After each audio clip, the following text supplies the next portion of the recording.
joue à bisou en papa au tol. Il joue pas bisou en papa en tol. Il joue à bisou en papa non-stop. On wall moins les mots on néglige wall ou les passer pour nous mais l'esprit typo l'on tête tout toujours pas repayer tout les stations. Pendant il joue qu'à attendre nous pour partager émotion. Pour partager émotion, vous êtes déjà connaître rendez-vous. C'est le jour J, c'est le jour de la parentalité. Bienvenue dans votre émission Papa Génité. Bienvenue, une équipe gagnante. Ça dit à Olivier. Tranquille ou pas? Tranquillement. Mon garçon, tout doucement, tranquille. Non, ça va, on va monter crescendo. Comme d'habitude. Félicitations pour hier. Hein. Et ça, et puis joyeux anniversaire. C'était avant? Non. Hier, on était le 2 mai. Ça fait un an que nous sommes à la télé. Ça fait un an officiellement que nous sommes à la télé, que cette émission a vu le jour à la télé. Donc, mon frère, joyeux anniversaire. Joyeux anniversaire à toi aussi. Merci, monsieur. En live and direct. Oui. Bon, on va te préparer. On va te dire, on va te garder du champagne, non? Rien qui où? Non, tranquillement. Non. J'ai pensé aujourd'hui fort. Hier, j'y pensais déjà. Mais hier, t'étais pas là. Donc, j'ai dit non, j'attends aujourd'hui. Et puis voilà, j'ai regardé le logo. J'ai dit, quand même. Un an à la télé. Yeah. Eh bien, on remercie l'équipe de Zouk TV. Un grand. Eh bien, la direction de nous avoir fait confiance, de nous avoir accueillis également. On vous remercie également, téléspectateurs, téléspectatrices, également tous ceux qui nous suivent via les réseaux, tous ceux qui sont avec nous depuis le début, qui nous ont également rejoints au cours de route. Merci en chai, merci en lot. Puis merci aussi à toutes les personnes qui nous remercient hors des plateaux. Partout où on est en fait. Hors des plateaux, oui. Quelle que soit la commune, aujourd'hui on reçoit certains compliments qui font très chaud au cœur. Aujourd'hui encore j'ai croisé un monsieur. Dommage, j'ai oublié son nom, c'est dommage, mais il était très content de me rencontrer et il nous a félicité. Eh ben, tant mieux. Je me remercie le monsieur aussi. Je m'en veux d'avoir oublié son prénom. Je crois que c'est Denis. Mais je ne suis pas sûr. Il me semble que c'est Denis. D'accord. Big up à Denis alors. Eh bien, vous avez constaté, ça va faire un an en télé. Ça fait un an en télé. Donc, franchement, travail là qu'a fait. En grand. Aux autres, déjà savent. Bon, eh bien, après tant d'émotions, on va commencer l'émission. Bonsoir, madame. Bonsoir. Comment allez-vous? Très bien. Tu vas bien? Ça va super. On va annoncer tout à l'heure, dans un petit instant, la thématique. Mais avant tout, présente-toi. Dis-nous tout. Eh bien, merci de me recevoir. Merci pour votre invitation. C'est nous qui remercions. Alors, je suis très contente en plus pour cette première année. Donc, c'est ma première avec vous. Je me présente, donc je suis Christelle Fibleuil. Je suis coach consultante professionnelle et on dit aussi psychopraticienne. Parce que donc j'ai pris quelques certifications, quelques outils en PNL, en analyse transactionnelle, en hypnose, en communication non violente, en communication de Jacques Salomé. Des certifications, tu sais, on les fait au fur et à mesure. Moi, je pense que j'ai surtout cheminé pour essayer de me comprendre et comprendre mes relations aux autres. Et puis, bien sûr, aujourd'hui, mieux accompagner les personnes que je suis. Donc voilà. Belle transition. Tu viens de presque énumérer la thématique. Tu peux rappeler la thématique, Olivier? Alors, bien-être avec soi-même pour mieux transmettre. Je répète, bien-être avec soi-même pour mieux transmettre. Donc, il y a beaucoup d'introspection également effectuée pour bien se connaître. Exactement. Effectivement, on avait parlé de rupture aussi, mais on est toujours sur la thématique d'être bien avec soi, en réalité. On va refaire une thématique sur la rupture pour la suite. Mais là, pour l'instant, on va parler du bien-être. Oui, alors dans tous les cas, oui. Alors, c'est une question, je te laisse commencer. Comment définissez-vous, du moins, le bien-être? Parce qu'Olivier va participer aussi. Dans toute sauce. Dans toute sauce. Moi, dans toute sauce. Nous ensemble. Alors, le bien-être, moi, ça me fait penser à bonheur. Est-ce que vous êtes d'accord avec ça? Moi, ça me fait penser à bonheur. Oui. Tout dans moi dehors. Oui. Parce qu'on va dire être bien, bien-être. Alors, c'est vrai qu'on parle bien-être, soins, esthétique, etc. aussi. Dans ce domaine-là, ça existe. Moi, je pense que vous faites référence surtout vraiment à l'individu et à toutes ces sphères. Dans tous ces domaines de vie, est-ce qu'il est bien dans sa peau, bien dans ses baskets? En tout cas, moi, je crois que le but de la vie, c'est le bonheur. Voilà, je n'en vois pas d'autres. Si vous en voyez, faites-moi signe, mais je vois pas pourquoi on est là si c'est pas pour être heureux, vraiment. Alors, j'ai pas dit que c'est facile tous les jours, tout ça, mais le but vers lequel tendre, pour moi, c'est ça, c'est cette quête de bonheur. Donc, je dis que le bien-être, c'est être bien dans sa peau, dans ses baskets, et se donner les moyens, en tout cas, de l'être. Moi, j'avoue que je pourrais pas faire mieux. Hein. J'ai réfléchi 30 secondes. Non, elle a été assez concrète. Le bonheur, moi, je le vois un peu. Je sais pas. Je ne sais pas trop parler du bonheur, je pense, moi me concernant. Mais en tout cas, le bien-être, oui, c'est vraiment se sentir bien dans sa peau, être en harmonie avec tous ses sens. Je le perçois comme ça, en fait. Être en symbiose. Ouais, symbiose, harmonie, connecté. En lien spirituel et physique, je pense, avec soi-même. C'est comme ça que je le perçois. Il y a aussi une recherche du bien-être, hein, parce que cette recherche, elle est importante aussi, une recherche du bonheur aussi, parce qu'il y a des ondes négatives autour de nous, il y a beaucoup de sentiments de mal-être, il y a beaucoup de pression au quotidien, donc c'est pas forcément aussi évident de cultiver, je dirais, ce bien-être aussi. Hein. Mais le bonheur, c'est assez... Je sais pas, je trouve que le bonheur est un peu difficile à définir, en fait. Pourquoi je dis ça? Parce que il y a certaines personnes qui peut-être auront de mauvaises attitudes avec d'autres, mais se sentiront bien à travers leurs actes, en fait. Je veux dire, quelqu'un qui utilise son cerveau à mauvais escient peut se sentir quand même bien dans sa peau, parce que c'est dans son... Je sais pas comment expliquer. Il est dans son atmosphère, en fait. Il vit... Ouais, je vois ce que tu veux dire. Peut-être par rapport aux valeurs. C'est vrai que les valeurs individuelles, bon, c'est personnel. Si quelqu'un dit que voler, c'est sa valeur, que quand elle a couillonné des gens, elle se sent bien... Ça fait partie de son système de valeurs. On pourrait imaginer ça, effectivement. Mais moi, sur la question vraiment du bonheur, vous avez vu comme c'est difficile, quelque part, à définir. Hein. On pourrait prendre à l'inverse. Des fois, prendre l'inverse de quelque chose, ça nous aide à mieux voir. Ou si je fais le parallèle avec la santé. Tu vois, comment est-ce qu'on est en bonne santé? Est-ce que je suis en santé là tout de suite? C'est pas quelque chose qu'on se demande. On se demande pas toujours ça. Par contre, si on a mal au dos, on a mal aux pieds, on a mal quelque part, là, on va commencer à dire j'ai un problème, il y a quelque chose qui me gêne, et on va s'interroger donc sur sa santé. Donc c'est quand on est privé on s'interroge sur est-ce que ça va, est-ce que je suis en bonne santé et tout. Et donc le parallèle avec le bonheur qu'on pourrait faire, c'est ça.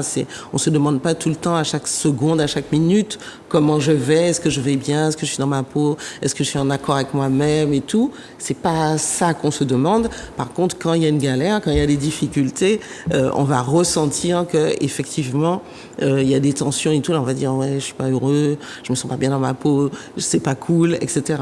Hein, par contraste. J'ai l'impression, plutôt. Il faut également se protéger. Hein. Se protéger pour être bien.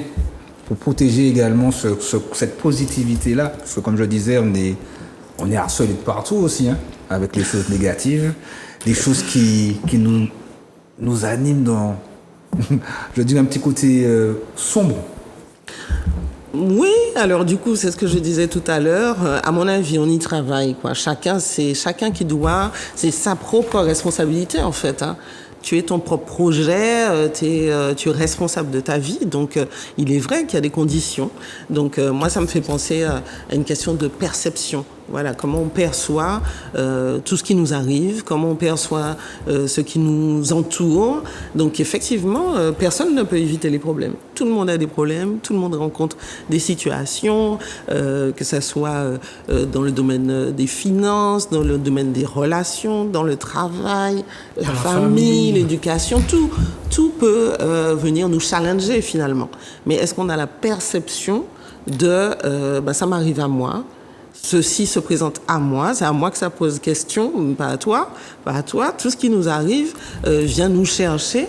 Et si on a cette perception que c'est pour se dépasser, pour grandir et trouver des réponses, il me semble que on est plus en prise avec une dynamique de progrès, comme je dis, de se challenger, d'évoluer, de gagner finalement, de gagner son propre bonheur au fait. Donc tu vois, c'est pas tout cuit.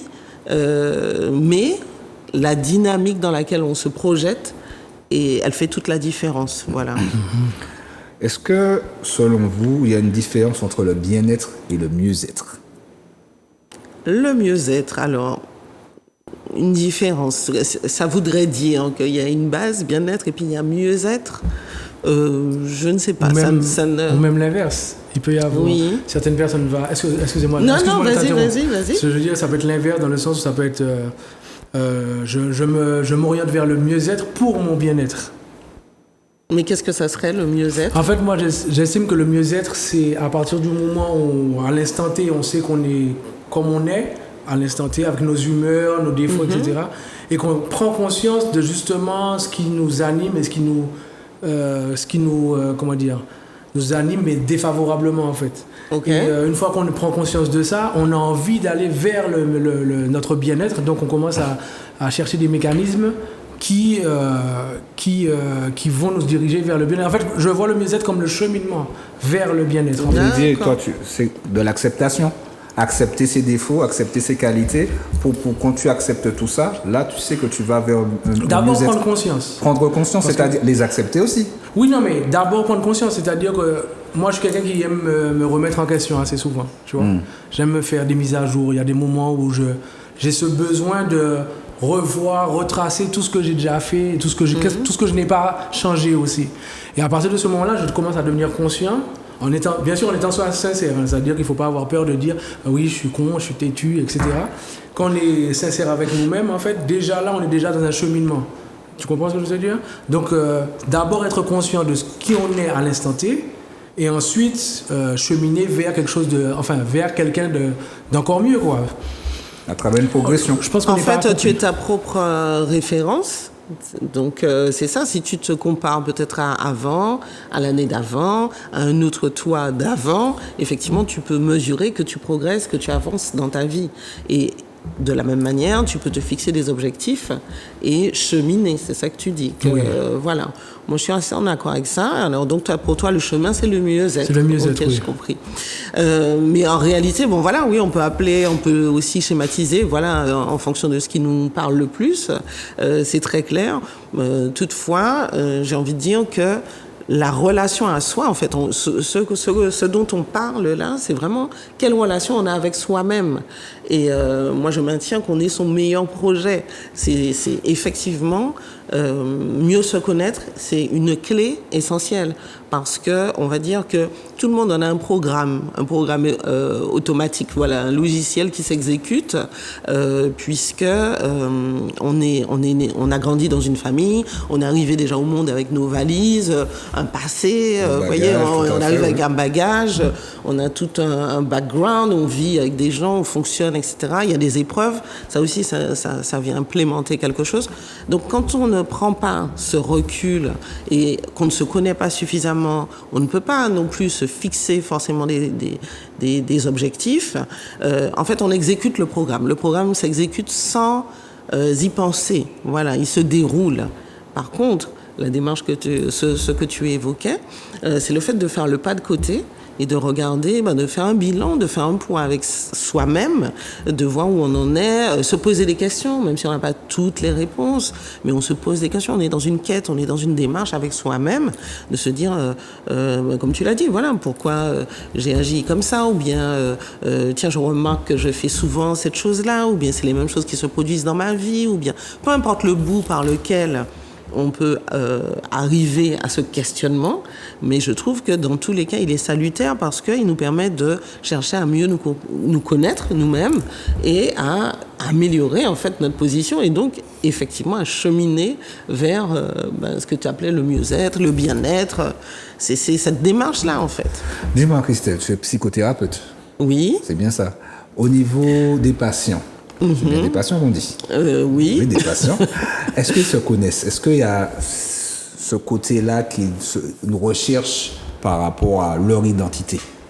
Alors, les personnes qui viennent, que ce soit en thérapie ou en coaching, elles sont dans une démarche, justement, de changer les choses. Donc là, on est dans la conduite du changement. Donc, effectivement, on va pas dire que les personnes se connaissent. Déjà, est-ce qu'on se connaît totalement? Mais on est dans une démarche. Et donc, les personnes qui viennent en accompagnement, elles sont en quête de résoudre un problème, de changer une situation ou de dépasser quelque chose ou encore d'atteindre un objectif, comme je disais. Donc, ça peut être, je veux changer de comportement, Je remarque que j'ai tel comportement, je n'en veux plus. Je veux plus ressentir tel type d'émotions, de choses. Je veux dépasser un problème ou je veux viser un objectif. Je ne sais pas, moi, changer de boulot, peu importe. Voilà. Donc, en fait, les personnes sont conscientes déjà qu'elles veulent changer quelque chose. Donc, elles viennent à l'accompagnement avec cette idée, aidez-moi à changer cette chose-là. C'est-à-dire, je veux passer d'un état à un autre état. Et comment tu les aides? Il y a tellement à dire. Et donc, c'est ça fait référence à la notion de connaissance. Personnellement, dans mes accompagnements, je travaille effectivement cette partie-là, connaissance de soi. La différence entre thérapie et coaching, peut-être qu'il faut la poser ici. Les thérapies, on va beaucoup travailler sur le passé de la personne, ce qui s'est produit, etc., qu'est-ce qui l'a amené à là. Et le coaching, on va être plus ancré dans le présent et les objectifs aussi.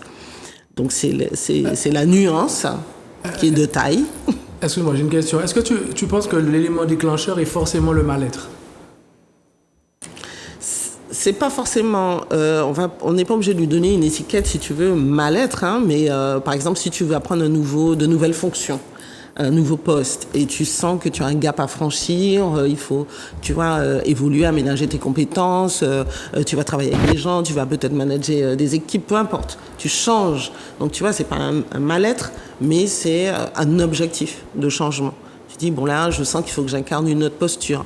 Il faut que je m'assume ou que je m'affirme plus, etc., etc. Donc, c'est pas forcément un mal-être, hein, mais c'est du changement. C'est pour ça que je mets le grand chapeau, conduite du changement. Par contre, oui, il y a des gens qui viennent aussi avec un objectif qui est lié à une situation dans laquelle ils se sentent pas heureux ni épanouis. Ça, c'est clair. Que ça soit professionnel, personnel, relationnel, en fait, oui. On arrive des fois avec ces questions-là. Tu parlais de thérapie. Tu revenais surtout par rapport au passé, c'est bien ça? Oui, je faisais la différence. Donc, c'est vrai que moi, je suis formée comme psychothérapeute, mais j'affectionne plus particulièrement le coaching parce qu'il nous met vraiment dans l'action, dans le mouvement. Maintenant, ça existe toujours. Et guéris-moi, c'était trauma. Voilà, les traumas, on va être dans la thérapie. Plus dans la thérapie. Voilà, parce que exactement. C'est plus une partie du passé. C'est plus par rapport au passé et ce sont des accompagnements très spécifiques, effectivement. Donc le coaching, il s'adresse à monsieur tout le monde, madame tout le monde qui a un objectif de changement et on va être sur un parcours de 10 à 15 séances. Donc c'est très timé aussi et avec un objectif de sortie qu'on contrôle, quoi. On se dit où on veut aller, donc comment on fait pour y aller. Alors que la thérapie, ça peut être... C'est plus long. Voilà. Il y a plus de choses. Il y a beaucoup d'émotions qui reviennent également, qui remontent également. Qui remontent également, parce que si on est sur des traumas, etc., donc là, on est vraiment dans le passé. Donc ça, vraiment, il y a des personnes qui sont spécialisées là-dedans. C'est pas ma branche à moi. Et comme je disais, voilà, j'aime bien m'axer sur maintenant et où on va. On affronte le problème. On est dynamique. Voilà pour nous aller. Exact. Alors, il y a toujours les émotions, parce que nous sommes des êtres d'émotions, n'est-ce pas? C'est ça qui nous permet de dire qu'on ressent, on bouge. L'émotion nous apporte des informations. Hein. Dès qu'on ressent une émotion, qu'est-ce que ça vient me dire, quoi? Que ce soit la colère, la joie, enfin tout, mais c'est la tristesse, ça nous parle de quelque chose. Donc, l'émotion, on en ressent toujours. Effectivement, dans les événements traumatiques, voilà, là, l'émotion est cristallisée. Mais il faut également accepter cette émotion, que cette émotion également remonte. Oui. Pourquoi tu ris? Dis-nous tout. J'ai accepté depuis tout à l'heure. L'acceptation. Ça te gêne. C'est intéressant, de toute façon. En fait, l'acceptation, ça me fait rigoler aussi parce que j'ai quelqu'un à qui je parlais d'acceptation et qui était en opposition avec ça, avec ce terme. Parce que justement, quand on est au combat, on va pas accepter des trucs qui nous embêtent, on n'accepte pas, etc. Et en fait, voilà, c'était intéressant pour moi d'aller déverrouiller ça parce que t'as raison, hein, l'acceptation, c'est un truc, c'est très important dans la démarche de changement. Et tu l'as évoqué aussi un peu, c'est, il m'arrive ça, et des fois on est tellement pressé de changer ça qu'on ne veut pas accepter. C'est no way, ce truc-là, ça m'arrive, je suis pas d'accord, je ne veux pas. Tu vois, une situation, un problème qui se pose, je sais pas, on va prendre un problème de santé. D'accord? On te fait un diagnostic, c'est chaud. j'accepte pas, je veux me battre. Tu fais un blackout là tout de suite. Ouais. Et un refus, en fait, d'accepter le diagnostic. Et ce qui était intéressant dans ce travail, parce que finalement, ça s'est dénoué, bien sûr, mais ce qui est intéressant, de toute façon, dans l'acceptation, c'est se dire, OK, j'enregistre l'information. C'est comme le facteur, il passe chez toi, il te donne un recommandé, peu importe le colis, le truc, ça peut être les huissiers, ça peut être les... Je tiens à le signaler. Mais justement, ça ne te plaît pas. L'information qui arrive ne te plaît pas. C'est pas une question de quand tu acceptes, t'es d'accord. Mais il te donne le recommandé, donc tu acceptes de signer le document parce que tu accuses réception de l'information. Maintenant, tu n'es pas d'accord. Tu vas contredire, tu vas aller voir ton avocat, tu vas faire ce que tu as à faire. On est d'accord? Donc l'acceptation, c'est vraiment juste ça. Et c'est important parce que avant de vouloir déjà être dans un combat, il faut prendre le temps de mesurer sa réalité, de dire « Ok, c'est ça qui m'arrive. » Donc c'est bien ça. Et puis, d'entendre aussi les informations que l'émotion apporte. Donc c'est bien ça qui m'arrive. Donc j'enregistre bien. Voilà la nouvelle, voilà l'information, voilà ma situation. Et donc je prends le temps de mesurer en moi-même le retentissement. Et ensuite, OK, quel est mon plan d'action? Ben, c'est super important ce que tu expliques là, parce que... Heureusement. Oui. Non, là, ils m'ont fait des c'est très important parce que moi, j'ai fait partie des gens qui ont eu un cancer, en fait, et j'expliquais ça récemment sur mes réseaux. J'ai appris à travers cette période qu'il fallait accepter la maladie. Donc tu parlais du diagnostic. Tu vois, l'acceptation est importante. Oui, non, mais c'est le fait de vouloir le placer à tout prix. C'est ça qui me fait rire. Mais tu as eu raison. Ça débouche sur une très belle réflexion. C'était comment dire, le commencement d'un renouveau, en fait. Genre, quand je me rappelle quand le médecin m'avait signalé donc mon diagnostic, moi, j'ai pas tout de suite compris, en fait. En fait, c'est-à-dire qu'on n'est jamais prêt à écouter ce genre de nouvelles. Et en fait, quand j'ai réalisé, je me suis dit, il m'a dit, il m'a expliqué c'était quel type de cancer, etc. Et puis il m'a dit, de toute façon, maintenant, la balle est dans ton camp. Et la balle est dans ton camp. Et en fait, à un moment donné, bon, oui, j'ai pleuré, etc. Bref, mais je me suis dit, ok. D'accord, c'est bon, j'ai ça, bon, voilà, on me l'a annoncé, je peux pas faire semblant, je peux pas dire que j'ai pas. À partir de maintenant, comment je vis, comment je continue ma vie, maintenant que je sais que j'ai ça. Est-ce que je l'accepte et puis on continue d'avancer? Donc déjà, ça change la dynamique parce que quand on l'accepte, on dit, bon, ben voilà, on fait plus attention, on essaie de mettre de côté les choses qui nous prenaient trop la tête, etc. Donc il y a une reprogrammation du cerveau, en fait. Tandis que quand on l'accepte pas, on donne à la maladie tout son poids, toute sa valeur, en fait. Toute sa place. Et des fois, elle prend beaucoup plus de place parce qu'on lui donne trop de crédit. Et des gens ont du mal à, on va dire, guérir, si je peux dire ça comme ça. Ou du moins, ils ont du mal à trouver le cheminement positif à travers cette maladie parce qu'ils ne l'acceptent pas du tout, en fait. Et c'est super important de le dire parce que ça fait partie de... Juste pour motiver les gens, si je dois dire, on m'a annoncé ça en 2006. En décembre 2006, on est en 2023. Ah oui. Ouais, je suis là toujours. Donc, il fallait reprogrammer le cerveau. Mais c'est super, merci de ce partage. Et ça vient confirmer ce que je disais là, qu'effectivement, accuser réception ne veut pas dire qu'après tu ne te bats pas ou tu ne vas pas gérer la situation. Mais déjà, il faut l'enregistrer. Tandis que aller trop vite, vouloir aller trop vite ou ne pas entendre l'info ou faire un rejet total, finalement, alors c'est humain, c'est légitime, s'il y a des gens qui ont réagi comme ça, c'est pas trop tard, voilà, de se dire, bon, ok, c'est ma situation, je la prends pleinement en compte. Et du coup, à l'inverse, voilà, c'est ça que je disais, les personnes qui ne vont pas enregistrer d'informations vont faire un rejet. Et à travers ton exemple, en fait, voilà, comment je pourrais expliquer ça? Il y a la maladie, et puis, alors c'est comme un comportement, la maladie n'est pas toi. Voilà, toi tu es Olivier, et puis il y a une maladie, et il y a ta relation à cette maladie. Et quand le médecin dit c'est à toi de te guérir, il y a la maladie, mais il y a le démon de la maladie, en fait. Le démon de la maladie, comme j'appelle, c'est ta perception de la maladie et ta relation avec celle-ci. Mais ça n'est pas toi, en fait, concrètement, la maladie. Il y a une maladie, parce que les gens disent, avec mon diabète, avec mon ceci, avec mon cancer, enfin, il y a un côté appartenance. Et c'est comme des étiquettes aussi qu'on se met, ou qu'on met même à nos enfants, enfin, je sais pas, c'est toujours... Moi, j'essaie de dissocier la personne du comportement. C'est important. Dissocier la personne du comportement, donc tu n'es pas menteur, tu as eu un comportement là qui était de mentir, tu as eu un comportement de... Donc voilà, il faut qu'on ait cette pensée comme ça. Et donc la maladie aussi, elle n'est pas toi. Tu as ce symptôme, voilà, qui se traduit comme ça. Et après, il y a ta relation à cette chose-là.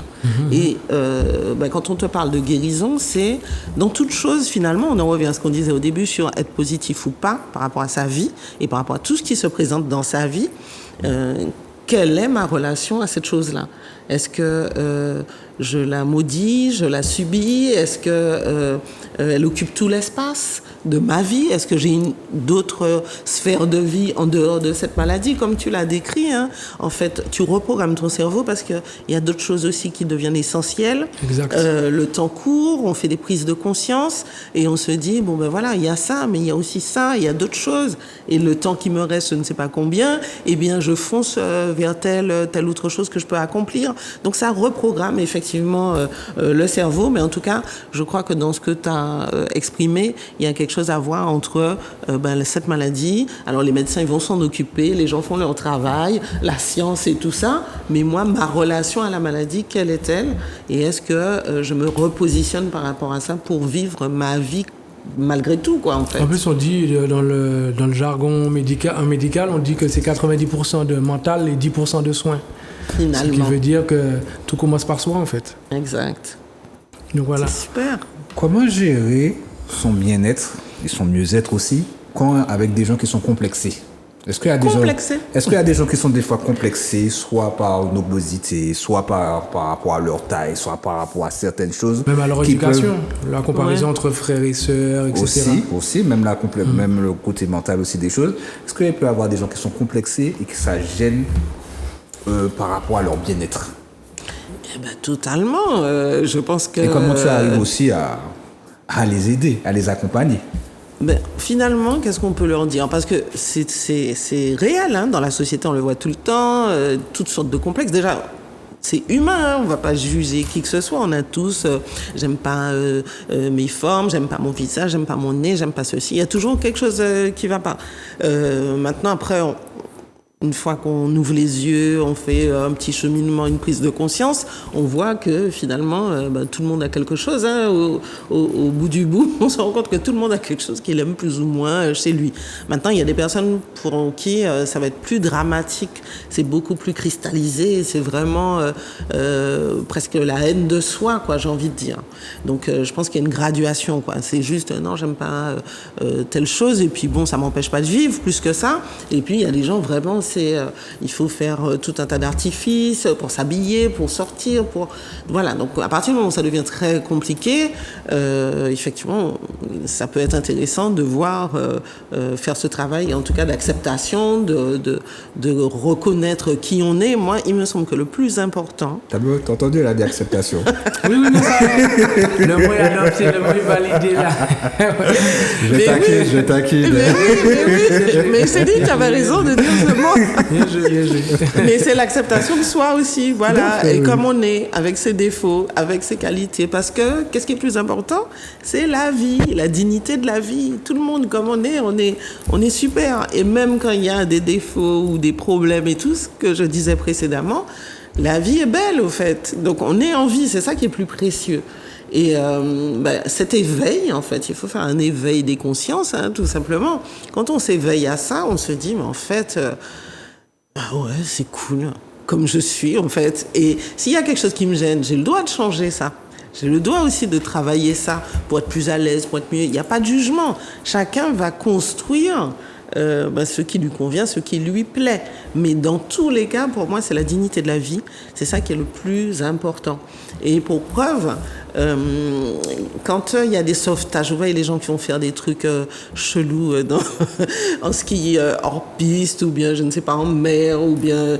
Voilà, il y a des situations où on dépêche les secours. Vous avez déjà vu ça? On dépense combien de... Oui, mais je veux dire, mais même en Martinique, enfin, s'il y a des gens qui se perdent à Miquelon ou quoi, on va mettre des moyens pour aller chercher les gens. À chaque fois que j'entends ça, je me dis, mais waouh, vous voyez, c'est pas un président, c'est pas quelqu'un... Tout le temps, voilà, il y a des grèves, on se débat dans la société pour respecter les droits, etc. Par contre, il y a quelqu'un qui est perdu en mer et tout, on va dépêcher le crossement, on va... Donc, on met des moyens pour la vie humaine quand même. Là, ça, à chaque fois que je vois une situation comme ça de sauvetage, je me dis, ouais, la vie est précieuse. C'est ça qui me rappelle vraiment que, pour moi, c'est la preuve.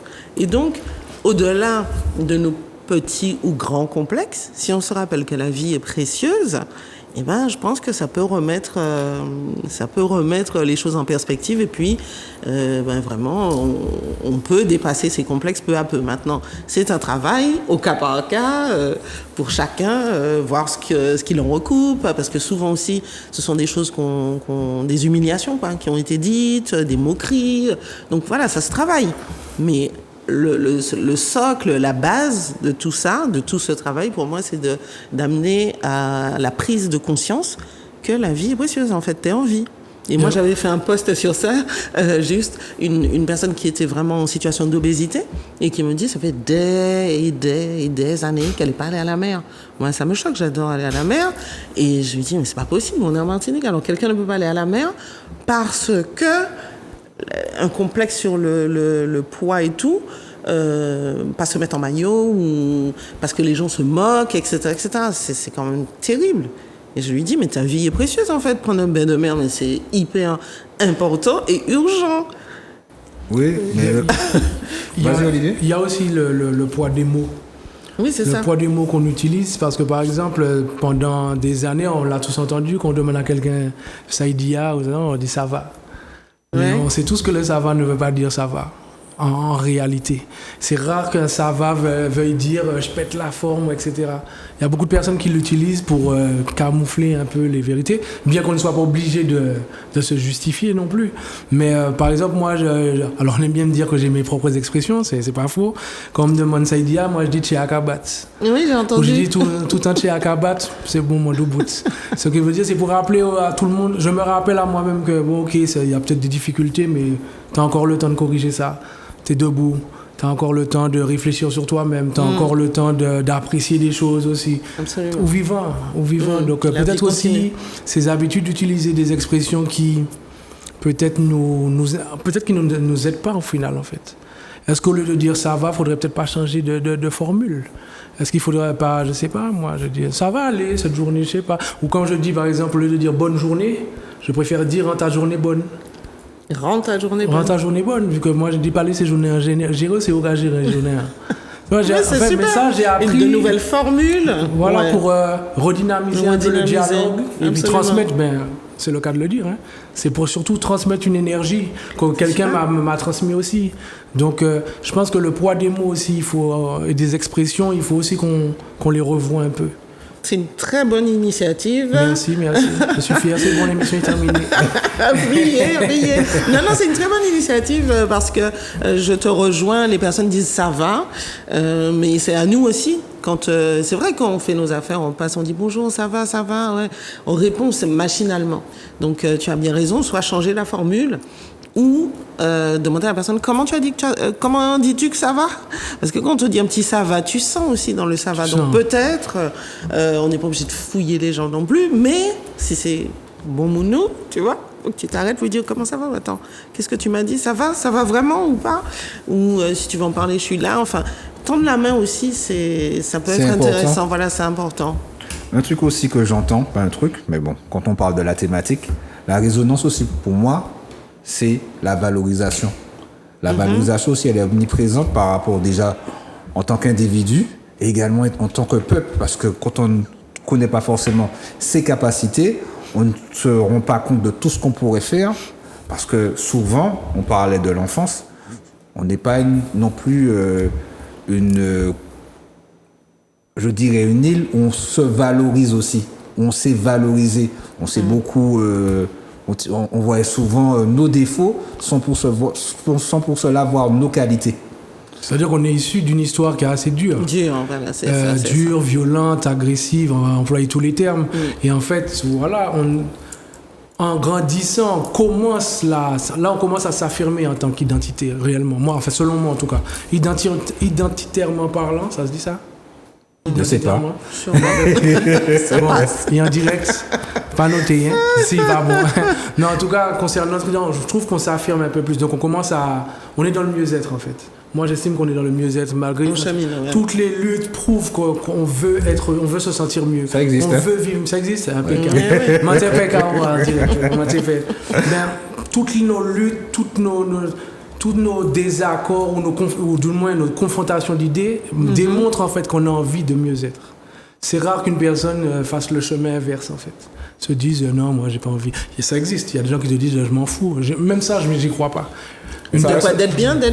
Enfin non, c'est-à-dire que bon voilà, il y a des luttes par exemple, c'est pas tout le monde qui y adhère. Ah oui, bien sûr. C'est pas tout le monde qui y adhère. Il y en a qui disent non, je m'en fous. La vie continue, etc. Ça passe également par un cheminement de toute façon. Hein. Mais la vie, c'est un cheminement. La vie, c'est une histoire que tu écris, c'est juste que le souffle... grand livre que tu écris avec plusieurs chapitres dans ta vie. Ben voilà, je sais pas, ou sinon tu écris en un seul chapitre, mais tant que c'est toi l'auteur. C'est toi l'auteur, que tu veuilles ou non, c'est toi l'auteur. Tu te rappelles de la parole de Curtis? Rappelle-moi, oui. Ne sois pas acteur de ta vie, sois le réalisateur. Big up, Curtis. Papa a fait le taf. C'est son fils. Il a fait le taf. Non, c'est bien, non, c'est cool. On essaie de faire la transmission aussi. Hein. Eh ben voilà, c'est bien. Bravo les papas. Non, mais sur ce que tu disais, les gens, les combats, moi aussi j'observe. Je suis martiniquaise, fière de l'être. Donc il y a des combats. Est-ce qu'on va avoir l'adhésion sur tous les combats? Tout le monde ne peut pas on peut pas avoir l'adhésion sur les mêmes combats tous. Pour autant, est-ce que ça fait qu'on n'est pas martiniquais, qu'on est, tu vois? C'est une question, hein, messieurs, mais... Non, c'est une bonne question. Moi, j'observe ça. C'est-à-dire que, à la fois, comme on parlait de faire peuple tout à l'heure, en coulisses, avant l'émission, mais en fait, est-ce qu'il n'y a pas de pensée unique? Voilà, c'est ça que je veux dire. Il n'y aura pas la pensée unique.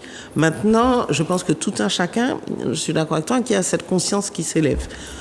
Voilà, mais après, ça ne se traduit pas forcément par la pensée unique. Tu vois, les combats, ça ne fait pas l'unanimité. Là, on est d'accord pour débouler les statuts, mais en même temps, d'autres ne sont pas d'accord. Et puis, tu vois, c'est plusieurs facettes d'une même chose. Mais pour autant, oui, je pense qu'il y a cette identité, cet éveil qui se fait. Mais il n'y aura pas la pensée unique, il n'y aura pas tout le monde sera d'accord avec le même truc, un seul homme. Non, même 2009, on a critiqué, j'entends après, etc. Je me dis, bon, ben voilà, pour autant, je pense qu'il y a quelque chose qui se passe. Et pour revenir sur la valorisation, il faut comprendre aussi que la base de tout ça, c'est la communication. Une bonne communication. La communication et la compréhension, oui. Une bonne communication. Parce que souvent on dit qu'il faut juste communiquer, mais non, il ne faut pas juste communiquer, il faut aussi qu'il y ait la compréhension qui va avec, exactement. Donc, oui, moi je pense que le bien-être, il est recherché par tout le monde. Voilà. Il est recherché par tout le monde. Le but de la vie, c'est le bonheur. Tout le monde veut être heureux. Ce ne sera pas forcément par les mêmes chemins. Voilà. En fait. Tout le monde veut être heureux, même quelqu'un qui fait un acte que tu vas juger répréhensible. Mais au fond, c'est pour son bonheur. Tu vois, si quelqu'un vole un truc, c'est contre une autre personne. Je ne dis pas que ça soit bien, puisqu'il y a quand même des lois, etc., pour gérer ça. Hein, mais au-delà de cet aspect, quand la personne le fait, c'est son bien, son plaisir personnel, son besoin, très égoïste, personnel, oui. Très personnel. Mais c'est, voilà. Donc, en fait, tout le monde est dans cette quête. Maintenant, c'est pour ça qu'il y a des lois, voilà, pour cadrer un peu. Mais je crois que tout le monde a cette quête. De s'épanouir, d'être heureux, etc. Après, il faut emprunter les bons moyens, les bons chemins, les choses conventionnelles aussi, et puis inventer d'autres moyens aussi. Bon, voilà. Mais oui, tout le monde veut son bonheur, son propre bonheur. Justement, Jonathan, je peux ou tu as une question? Vas-y, si tu as une question. Oui, je vais poser la question. Tu as dit que tu es psychothérapeute, également coach. Mm-hmm. Tu pourrais nous dévoiler quelques secrets, tu vois, pour que j'ai un complexe ou un problème par rapport au passé que je souhaiterais résoudre, mais je veux l'attaquer là maintenant, je veux résoudre le problème maintenant. quelles seraient les techniques que tu pourrais, tu vois, bon, on sait aussi que c'est du cas par cas, hein, mais par rapport à ce que je viens de te dire, qu'est-ce que tu pourrais me suggérer pour pouvoir progresser? Mais alors, il faut que tu choisisses.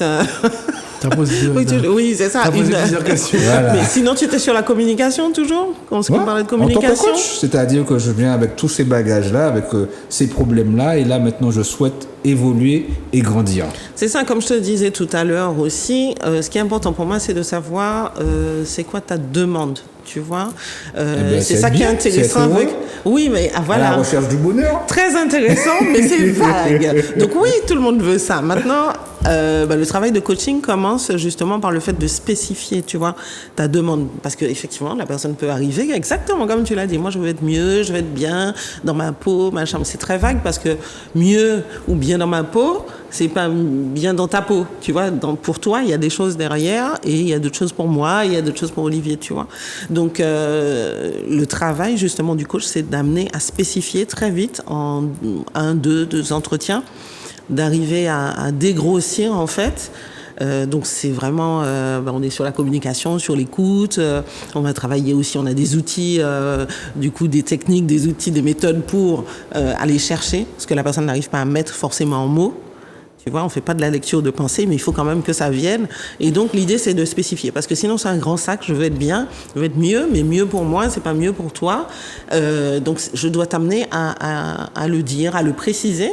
Et préciser à tel point que c'est même quantifiable. C'est mieux quand, avec qui, dans quelle situation. Est-ce que c'est au travail? Est-ce que c'est avec ta famille? C'est un problème dans ton couple? Mieux où? Dans quelle sphère? Et mieux, ça ressemble à quoi? Donc, que tu me décrives, qu'il y a des émotions, il y a des couleurs, il y a... Là, je saurais que je serais bien. Quels sont les problèmes qui viennent assez régulièrement? Alors là, c'est très vaste, hein, comme je te dis. Personnellement, je travaille sur le développement professionnel et forcément le développement personnel, parce que je dis qu'on est une seule et même personne. Les deux sont liés. Donc, les deux sont très liés. Professionnel, ok, d'accord. Voilà, professionnel, ça veut dire tout ce qui va être ta carrière, les reconversions, parce que je suis coach en bilan de compétences. Donc, voilà, je suis vraiment sur le développement pro, mais au final, c'est très lié au développement personnel. Ouais. Je sais qu'il y a des gens qui aiment spécifier, dire tu es dans tel domaine, pas dans tel autre, etc. Mais moi, je vois tous les jours que c'est très lié, parce qu'on est unique.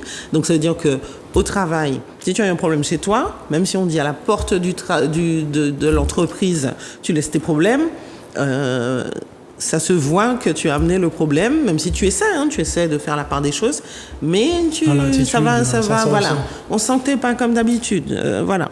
Donc même si tu essaies de le camoufler, même si tout le monde fait comme si on s'en occupe pas ou on le voit pas tout de suite, mais à la longue, oui, ça agit. Parce que tu es moins présent, ça peut être source d'erreur, ça peut être source de beaucoup de choses. Donc, on est une seule et même personne. Donc, du coup, même si tu viens en coaching avec une demande qui concerne le développement pro, comme je disais, tu peux vouloir te reconvertir, faire un autre boulot, créer ton entreprise, peu importe. Mais du coup, on va travailler aussi ton perso, parce que qu'est-ce qui fait que là, tu es là aujourd'hui et tu vas aller là demain? Eh ben, il y a un gap personnel à franchir, il y a un changement à opérer pour être à 100% dans ce que tu vas être. Donc, on va le regarder de toute façon sous toutes les coutures et tous les angles, voilà. Même d'un point de vue professionnel aussi, c'est très fréquent aussi dans l'autre sens, c'est-à-dire que quand il y a un manque de reconnaissance de la hiérarchie, ça agit sur le personnel. Et le personnel ou l'employé peut rentrer chez soi déçu, par exemple, et quand les journées s'accumulent en constatant toujours ce manque de reconnaissance, l'employé n'a plus envie de venir. Après, il peut y avoir des retards. Et puis après, on sent qu'il y a une attitude de l'employé, peut-être colérique, etc. Une démotivation. Ça aussi, c'est quelque chose dans de l'autre très sens, important. Ouais, tout à fait. Dans l'autre sens, c'est-à-dire que les problèmes de l'entreprise, on peut les ramener chez soi. Exact. On voit bien, s'il y a un surcroît d'activité, ne serait-ce que ça, on travaille plus, machin. Donc quand tu rentres, voilà, ça génère une fatigue, ça génère un tempérament qui est plus susceptible, etc. Donc tu ramènes ça chez toi. Voilà, c'est très lié. C'est très, comment dire ça, il n'y a pas une frontière délimitée, marquée. Au contraire, c'est très fin et c'est très poreux. Donc voilà, je m'intéresse beaucoup à ces questions-là, mais comme c'est la vie qui est précieuse, donc j'aime bien travailler sur la prévention des risques psychosociaux dans l'entreprise, mais du coup, ça rejoint la personne qui est au travail. Donc eh ben forcément, ça la bouscule, comme tu l'as dit, dans un sens ou dans un autre, que ce soit ses sphères personnelles qui viennent avec elle au travail, ou inversement, mais dans tous les cas, c'est la personne qui est au centre, et donc c'est la vie qui est précieuse, donc on s'occupe de la personne qui vient en coaching. Ça te ramener de la positivité. Ah, c'est important. Oui, C'est très important. Il a dit que souvent dans nos émissions, il y a beaucoup de personnes qui disaient que les liens familiaux étaient plus solides avant, par exemple, qu'aujourd'hui. Ah bon? Qu'est-ce qu'on aurait perdu? Qu'est-ce qu'on a perdu en chemin? Ah, bonne question. Écoute, est-ce qu'on veut dire par là qu'on était plus proches au niveau de la famille, tout On ça, était plus soudés, peut-être plus en accord avec nos rôles, le rôle de chacun, le grand frère avec le travail. Par exemple, moi, dans ma famille, ma grande sœur s'occupait beaucoup de moi, en termes de travail scolaire, par exemple. D'accord. C'était aujourd'hui, il y a moins de liens entre frères et sœurs. Des fois, on sent plus qu'il y a un détachement plus qu'un attachement. Olivier, dans c'est beaucoup de les fois. Les réseaux, temps ça. changent. Tu penses? Les réseaux, le téléphone. Hein. Tu penses que Ah c'est bon? ça? Moi, je pense que le téléphone joue beaucoup par rapport à ça. Ok. Le téléphone le fait, par exemple, déjà, on regarde pas trop la télé ensemble. Avant, il y avait une seule télé, tout le monde se rejoignait. Et, Même la manger télé, ensemble. Ah oui, même oui. manger ensemble. Hein. Donc, tout le monde est dans sa chambre, tout le monde est dans son téléphone. Même les parents sont sur leur téléphone. Donc, Il y a un ami même- qui m'a dit on téléphone à ses enfants pour dire viens manger. C'est vrai, il a vu ça aussi. Donc voilà, même entre cousins, quand tu arrivais, ben, les enfants, tu sais, tu parlais de liens. Eh ben, tu vas aller chez mamie, eh ben, directement, tu vas courir dans le Zion, tu vois, tu es avec les cousins. Mais tout le monde maintenant, ils sont sur le téléphone. Donc pour moi, c'est un élément déclencheur à cette fracture dans la famille aussi. Hein. Ok. C'est un aspect, tu vois. C'est Après, il y a pas oui, l'un c'est des éléments, l'un du des moins. éléments, L'un des peut-être éléments. même sans trop, hein, je suis d'accord. Hein. Mais il y a peut-être aussi plein d'autres choses. Tu vois, la vie même change. Peut-être qu'avant. Individualisme aussi. Voilà, peut-être qu'avant tout le monde ne travaillait pas. Il y avait, je sais pas, il y a Et beaucoup de pourtant, choses. Un on sociologue pourrait bien nous parler de ça. Et pourtant, on parle d'individualisme, on parle également se recentrer, surtout centrer vers soi-même. Mais le truc, c'est que on devient individualiste sans vraiment se connaître. On devient individuel, mais on ne fait pas, on ne se connaît pas On ne forcément. se connaît pas plus, c'est On ne très se connaît juste. pas plus. Donc, on reste esselé, on s'isole et on ne se connaît pas. Mais penses c'est le qu'on programme. s'enfonce? Ouais, un peu, on dirait. Un petit peu quand même. Mais hein. je parlais du c'est- programme. c'est un Ouais, petit c'est peu ça quand même. ressemble à ça. C'est-à-dire que Logique. le programme qui se déroule aujourd'hui, le logiciel, je disais, on est formaté. Si tu prends, puisque tu parlais du téléphone, si tu prends ton téléphone dès le matin, comme ça, dès que tu te réveilles, tu commences déjà à scroller tes réseaux. Comme beaucoup de d'être personnes. dans ton lit. Oui, non, mais j'en parle parce que c'est une prise de conscience et il faut, si on peut changer ça, faire attention un petit peu plus tard, etc. Parce que dès le matin, c'est intéressant aussi de projeter sa journée, de se remettre en énergie. Enfin, je sais pas, il y a d'autres choses intéressantes à faire dès le réveil, quoi. On est déjà en train de checker ses mails, checker ses réseaux, C'est quelque son chose. Facebook, Ah son oui. Instagram, on regarde, on prend son petit déj, voilà. Ça fait partie du programme que je disais, c'est un truc qui se déroule et puis après on se dit bon je suis à la bourse, je vais courir me préparer, puis je pars et puis nanana, et puis le travail s'enchaîne et puis le midi arrive et on est reparti. Donc en fait ça n'arrête pas et toute la journée jusqu'au soir, on rentre chez soi, on est déjà il me semble qu'il y a un temps de recul à avoir. Avec soi-même, hein, des temps de pause, des temps de déconnexion, ça peut être, mais juste de respiration. Aujourd'hui, je disais ça à une jeune femme avec qui j'étais, de respirer, parce qu'elle était un peu sous stress, et je lui dis, respire, elle me fait... Je lui dis, mais pas 2 secondes, hein, respire, En le temps. 5 minutes, pose-toi, arrête tout, et puis juste... respire consciemment 5 minutes. Elle m'a dit 5 minutes? Genre, non, le temps On est compte, 5 minutes. Anxiété, 5 minutes. Voilà. Et j'ai dit, waouh. Donc voilà, alors qu'elle était stressée, elle m'a fait comme ça, comme j'ai fait là, vraiment souffler. Je lui ai dit, mais non, au contraire, tu accélères ton rythme. Non, c'est pas ça, je te propose, pose-toi 5 minutes. Le monde peut s'arrêter 5 minutes. Juste prendre le temps, juste prendre 5 minutes pour soi-même. Pour soi-même, Pour voilà. soi-même, ça devient. Et tu parlais de respiration. Je me disais également, effectivement, si la respiration du cerveau, de se dire, Mais c'est pour le cerveau. de s'oxygéner Exact. et même de faire abstraction aux écrans. Bon, je le dis, mais bon, c'est compliqué. C'est compliqué aussi. Je l'avoue, je le conçois, mais le fait de s'oxygéner l'esprit, le cerveau, tout ça, sans mettre forcément un écran, Eh ben, ça Non, mais aussi... 5 minutes dans la journée, tu vois, ça paraît un monde. Mais tu sais pourquoi ça paraît un monde? C'est parce que plus on regarde des vidéos, là, les Reels ou des vidéos courtes, etc., sur tous les réseaux, ils ont adopté ça. Même YouTube, hein, vous avez vu, il y a des petites vidéos courtes. En fait, vous avez remarqué, ça fait baisser notre attention. Oui. Je veux dire, moi aussi, hein, ça me le fait. C'est-à-dire que je vois quelque chose qui m'intéresse, une émission, ou je regarde quelque chose qui va être plus long, un format plus long, ça m'intéresse. Mais je sens déjà la pression de tourner la page. Oui, quoi. oui. Donc Le ça veut fait dire que ça, vraiment, ça nous La a concentration. changé. Et le fait aussi Ça d'accélérer nous a changé. les images aussi. Oui. C'est-à-dire que on va écouter un audio maintenant avec la vitesse. Absolument. Bon, on va le mettre en 2 fois, en 2x, et puis on va accélérer un petit peu la lecture. Comme si on cherche Il y a le quelque temps. chose qui te course. À la recherche du temps. À la recherche du temps perdu. Mais c'est très intéressant par rapport à la notion de bien-être. En fait, ça nous dit le rythme. Est-ce que, bon d'accord, il y a une vie trépidante, voilà, on est dans le speed pour beaucoup de choses, il y a beaucoup de bouchons, tu vas aller par là, machin, il y a toutes sortes de raisons pour lesquelles on va être dans le speed. Il faut le réguler Maintenant, aussi, ce pour temps-là. soi-même, et on en revient à se connaître et gérer son bonheur, son bien-être, moi je crois que les temps de respiration, les 5 minutes là, c'est le premier acte salutaire qu'on puisse faire. Déjà au réveil, les 5 minutes de respiration, aucun portable, c'est pas la mort. Mais si tu te réveilles à 5 heures du matin ou à 6 heures, peu importe. Mais c'était 5 minutes, voilà. Tu prends le temps de respirer, de t'étirer, etc. Ne serait-ce que ça, c'est pas un gros défi, quoi. Il y en a ceux qui Mais me est-ce disent- qu'on va prendre le temps? Il y en a ceux qui me disent que ils vont se réveiller, ils vont mettre leurs pieds vers le sol. Et puis juste Bim. se connecter également. Et la respiration, Oui, c'est c'est ça. très très important. C'est ça. Et ça... Il y a des applis pour ça. Moi, j'ai une petite appli, respiration, On cohérence parlait cardiaque. on parlait de Non, mais déconnexion. justement. Alors là, tu te reconnectes. Non, c'est ce que je te dis.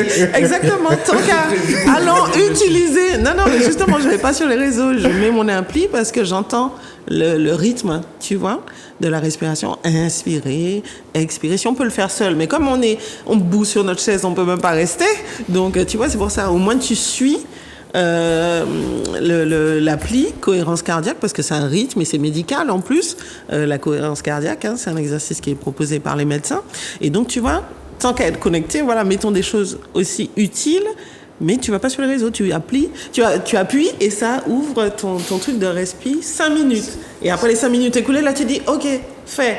OK. Et le midi, rebelote, et le soir, rebelote 3 fois par jour. C'est super intéressant parce que aujourd'hui, à cause du portable ou grâce au portable, je vais dire à cause, il y a des personnes je pense, qui vont dire que leur bonheur, il est dans le portable. C'est-à-dire qu'ils aiment... Ma vie.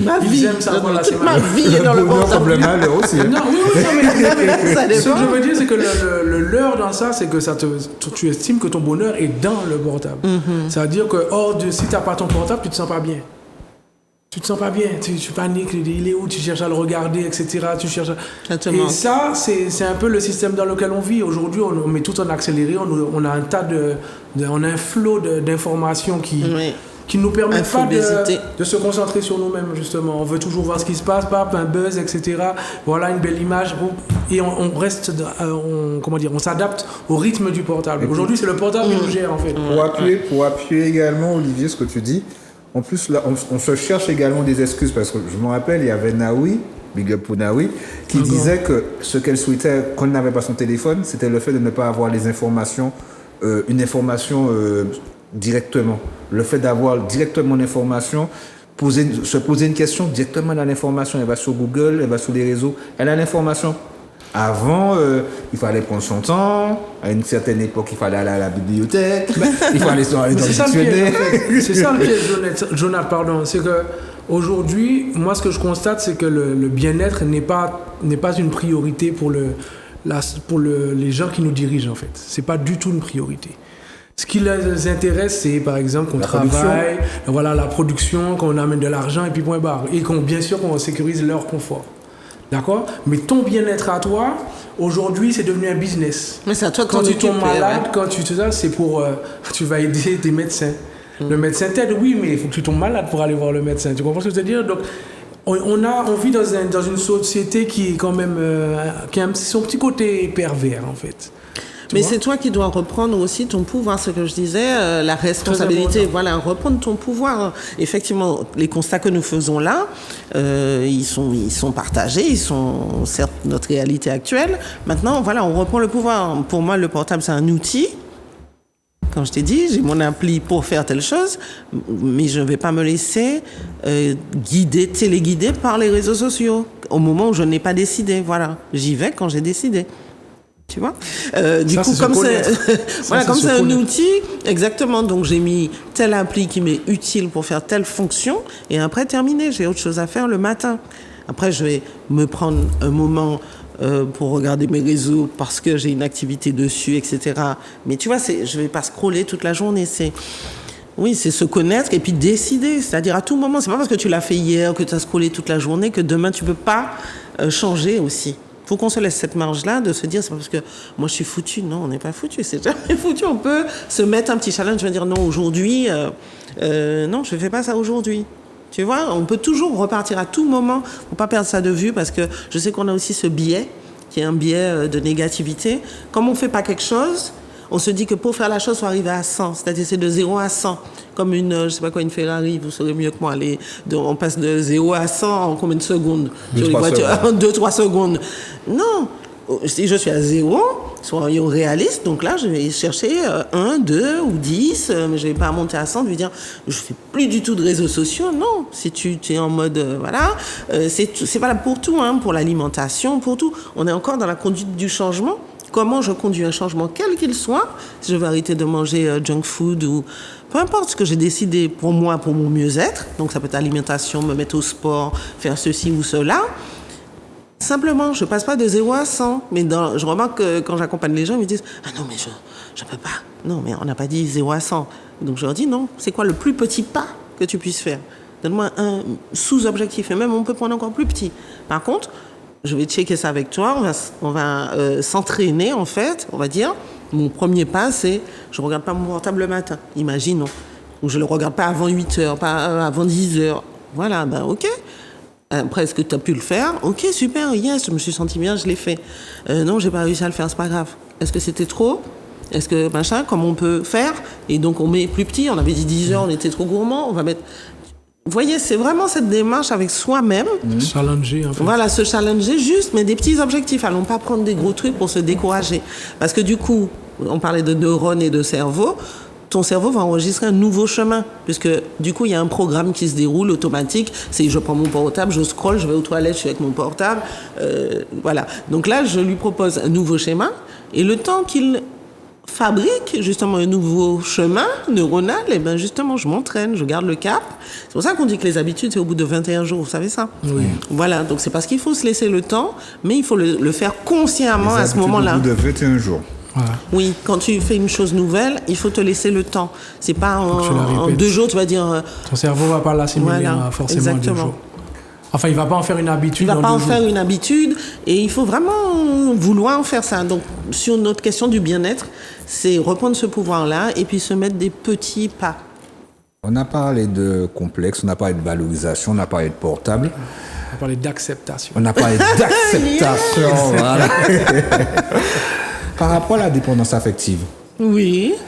Par rapport au bien-être. Ça peut être également quelque chose qui n'est pas forcément salvatrice également. Ah, du tout. C'est même très, très, très dangereux, la dépendance affective, parce que, du coup, tout ce qu'on a dit là, remarquez bien, c'est à l'extérieur de soi. Hein. Tout ce qui consiste... On a parlé des traumas aussi. Qui dit complexe également, c'est soi-même. De manière intrinsèque. Mais en général, est-ce qu'on cherche le bonheur hors de soi? C'est ça que c'est là que je voulais en venir. Est-ce qu'on cherche le bonheur hors de soi, c'est-à-dire dans l'autre, dans son chéri, sa chérie, son amoureux, hors de soi? Oui, selon moi, c'est possible. Le bonheur hors de soi. J'explique. Dis-moi. Enfin, alors peut-être que c'est moi qui je prends le stylo. je rappelle également stylo, papier, autres là pour apprendre. Qu'on nous aussi. Si, moi j'estime que oui. J'estime que oui. Ça peut être ça. Ça peut être ça. Parce que quand je vois, par exemple, quelqu'un qui aide une autre, ça me procure du plaisir, en fait. D'accord. J'apprécie le geste. Et ce geste-là, je le récupère comme une bonne énergie. Demain, je vais vouloir faire la même chose. Parce que j'ai vu ce que ça a causé, en fait. D'accord. Donc, ça fait partie de mon bonheur de voir d'autres personnes bien. Ça va pas forcément partir de moi-même, en fait. Ok. Non, ça, je suis d'accord. Mais vraiment, je pensais plus à... est-ce que ton bonheur passe par, comme il parlait de dépendance affective, par une copine, un copain, enfin, tu vois, un partenaire, ça vient, c'est à l'autre de te procurer le bonheur. Moi, je suis je vois pas ça comme une obligation, attention. Mais si je vais prendre le sexe. Il y a des personnes, des partenaires qui vont vous dire que c'est à travers le plaisir que la personne révèle qu'elles prennent plaisir, en fait. C'est-à-dire, c'est s'il y a pas, je sais pas moi, s'il y a pas d'effet, si la personne ne constate pas un effet particulier, elle estime que c'est pas encore bon, en fait. C'est pas encore bon, donc c'est pas encore ça. C'est à travers l'autre alors la personne peut avoir tort de penser comme ça. C'est peut-être, mais la personne peut avoir tort de penser comme ça parce que on dit souvent que en pensant qu'à soi, on est égoïste. Et quand la personne pense au plaisir de la partenaire ou du partenaire, ça lui procure du bien. C'est un peu... là, c'est parce qu'on est sur un partage de quelque chose, normalement, et tout. Je comprends. Mais moi, ce que je dis, c'est que si le bonheur... Déjà, tout ce qui est extérieur à nous, c'est temporaire. Ce qui est extérieur, comme bien manger, un bon repas, un bon plat, je sais pas c'est quoi ton plat préféré, mais tu vois, c'est super, là, tu kiffes. Faut même le restaurant. C'est super bon. On va voir tout à l'heure. On verra le menu. Tu es Martiniquais, tu sais même pas ton plat préféré, c'est quoi? J'en aime tellement. Il y a trop, c'est ça. Bon, moi, je veux dire, moi, j'aime le chelou, d'accord? J'aime ça. D'accord. Mais voilà, ça a une fin en soi. Il y a une finitude du plat. Donc là, c'est le bonheur total. En plus, moi, comme je parlais de respiration, de méditation, quand je suis devant un truc comme ça, je mange par tous mes pores, quoi, par vraiment le goût, l'odeur, les couleurs, enfin... Tout est sensible, voilà, je me concentre, vraiment, je fais ce travail-là. Mais du coup, ça se termine à un moment. Donc, bonheur temporaire. Non, je comprends. C'est ça que je veux dire. Par contre, le bonheur durable, il est où? Il est en moi. C'est ça que je veux partager. Je comprends. C'est que tout ce qui est extérieur, déjà, c'est pas à ma main. Si on me l'enlève, ben voilà, parce que tout est impermanent en fait dans la vie. On sait ça que tout va, tout change, tout même si par exemple j'ai trouvé l'amour parfait avec un partenaire, et puis j'ai des enfants, et puis j'ai une vie de famille, etc. Mais ça, un partenaire parfait, il peut disparaître. Tu parlais de relations sexuelles et tout, ben c'est génial, etc., etc. Mais tout a une fin, ou bien ça peut changer, des paramètres peuvent changer. Donc tout ça, c'est extérieur, ça va, ça vient. On ne sait pas, on n'a pas de prise définitive sur ça. Par contre, la seule chose que je constate qui ne change pas, ou en tout cas avec laquelle je peux être vraiment en prise, c'est ma propre décision d'être heureuse. Oui, ça c'est clair. Voilà. Malgré les circonstances, indépendamment de ma relation à la maladie, ma relation à ceci, c'est là que j'ai une prise, c'est ça que je peux changer. Donc si je constate qu'il y a un trouble, il y a quelque chose qui me gêne, je me sens pas libre, je me sens pas heureuse, je me sens pas bien, c'est moi-même qui peux rétablir ce pouvoir-là que j'ai de dire, bon, comment je vais gérer ça, parce que le but de ma vie, c'est d'être heureuse. Donc, en fonction de la difficulté que je rencontre, en fonction de mes circonstances, qu'est-ce que je peux changer? Enfin voilà, je peux toujours rester combative dans ma quête de m'affirmer et d'être heureuse. Mais quand ça vient de l'autre, si l'autre il veut pas, on peut rien faire. C'est comme ça quand il y a des actes malheureux qui se produisent, c'est quand on veut commander la relation à l'autre, que l'autre doit nous aimer, etc. C'est pour revenir à la dépendance affective, en fait. Quand on est dépendant de l'autre, c'est l'autre qui nous donne de l'attention, c'est l'autre qui nous donne de la confiance, c'est l'autre qui nous rassure, c'est l'autre qui nous rend sécure, c'est l'autre qui nous entretient financièrement, enfin, toutes sortes de dépendances qu'on peut prendre, mais ça se passe là-bas. Donc si là-bas a décidé que c'est mort pour toi, c'est absolument pas en ton pouvoir. Par contre, donc c'est pour ça qu'il ne faut pas être dépendant. Maintenant, c'est involontaire, c'est lié à des schémas qui sont chez la personne. Donc c'est ça qu'il faut aller questionner pour récupérer son autonomie de penser, d'agir et d'être, quoi, en fait. C'est pour ça que moi, dans plusieurs émissions, on entend dire que par exemple, c'est l'enfant la priorité. Moi, j'adhère pas trop à ce message-là. Ça ne veut pas dire que je ne... Tu parles au sein de la famille. Ou ça dans oui, c'est de la famille. Okay. C'est de la famille. Oui, ça ne veut pas dire que je ne vois pas l'enfant comme une priorité, mais j'estime que tout le monde doit être une priorité. Dans un foyer, on est tous une priorité. Si on ne prend pas soin de nous, ça va mal aller. Il y a forcément des choses qui vont pas. S'il y a tant de disputes au sein d'un foyer, si, comme je le disais tout à l'heure, si le frère n'est plus en lien avec la sœur, etc., c'est que on ne se respecte pas. On ne se respecte pas assez pour s'honorer, en fait. Comme je dis tout le temps, si tu te respectes, tu vas t'honorer. Si tu t'honores, tu vas respecter tout ce qui s'ensuit. Et du coup, je pense qu'il faudrait aussi changer cet angle de vue qui dit que la priorité, c'est que l'enfant. On a beau penser comme ça, regarde le nombre de disputes qu'il y a entre parents. Ça, c'est bien parce que les parents n'ont pas encore pris Voilà, ils se sont laissés absorber par peut-être la charge parentale ou leur charge mentale. Oui. Et en fait, à force de se dire l'enfant c'est la priorité, eux-mêmes ne font rien pour eux-mêmes, en fait, finalement. Et ça pose des problèmes. Donc je pense qu'il est très important. Enfin, tout commence par soi, en fait. Tout part de soi, exactement. Comme je dis souvent, tout part de soi. Parce que même dans l'avion, tu vois, quand les masques tombent, c'est d'abord personne pour toi. Ne souhaite qu'il tombe. S'il tombe, c'est qu'il y a un souci. Mais qu'est-ce qu'on dit à chaque fois, mais même s'il tombe pas, mais quand tu prends l'avion, tu entends l'hôtesse dire, mais d'abord, si vous êtes accompagné d'un enfant, mettez votre masque avant l'enfant. Si tu lui donnes, tu peux pas l'aider, tu peux pas l'aider, parce que voilà. Donc c'est juste ce moyen mémotechnique que j'utilise pour dire que effectivement c'est d'abord soi. D'abord soi, c'est être égoïste.